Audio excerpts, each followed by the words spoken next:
give you all about libraries as well as a quick thought.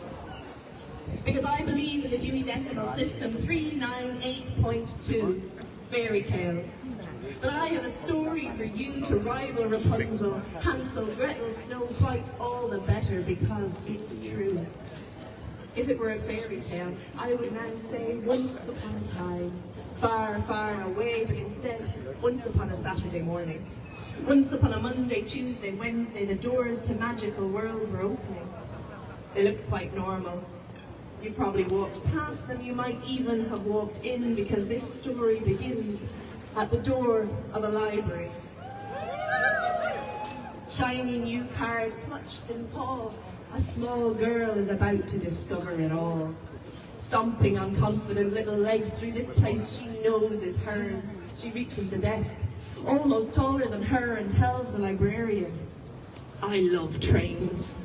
They set off through the shelves in search of the numbers 388. But wait, the little girl spies old Mrs. Jones from up the road at the computer learning to code. She waves a hello and shows off her shiny new library card, and asking several questions, surprisingly hard to answer. Our little girl is back on track with her quest.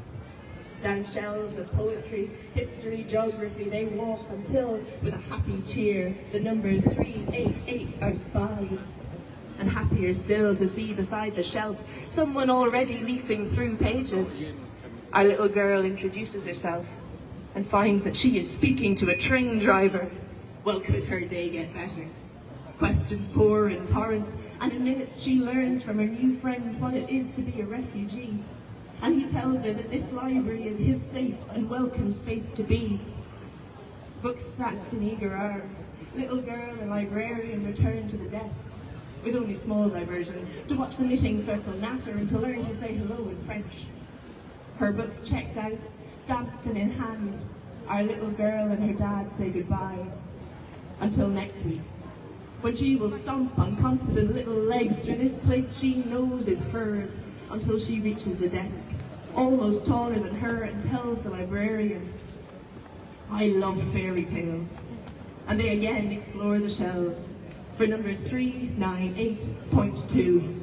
Dziękuję. Now, every fairy tale has its difficult point.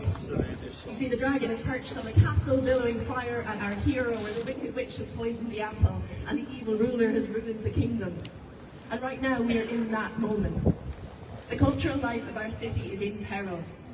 Cardiff Council plans to cut library services, reducing hours and replacing trained library staff with volunteers. They plan to sell off St David's Hall and close the Cardiff Story Museum. And we don't have a knight in shining armour to come to the rescue. We don't have a fairy godmother to sweep in and change the day. We have to turn this story around ourselves.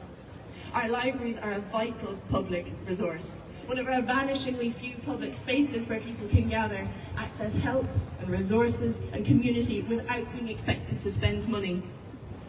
So cuts to libraries' resources and staffing is a short-sighted measure that will really have devastating effects, both on our individual lives and on so many people, and the quality of our society as a whole. Libraries are hubs of community and of care, and those two things will, in a very real way, be what makes us survive this current Tory-led crisis. We need to fight for them. We need to write a happy ending for this story. Over and over lately, I found a certain song running through my mind, and I'm going to leave you with some of its timeless lines. Because hearts starve as well as bodies, so give us bread, but give us roses. And libraries in their way provide both, so give us bread, give us roses, and protect our libraries. Diolch yn fawr.